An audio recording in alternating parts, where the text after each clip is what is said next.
Intelektualisasyon di lang basta uso, dapat lumalim lumawak sa mundo. Agamat batas isulat sa atin para mas marami pang kayang abutin. Kung English lang palagi ang gagamitin, paano mahahasa ang isip natin? Lahat ng wika may angking halaga, kaya gamitin pagyamanin, ipaglaban pa.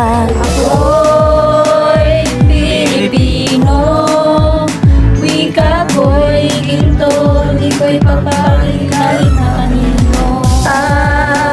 Lalanaklatan, gamitin sa tama, wikang Pilipino di na mawawala. Bumangon, huwag na magpatalo, sariling wika dapat natin ipanalo. Kung nais natin umunlad, ito'y palakasin, ating interaksyon dapat tayo tanggapin.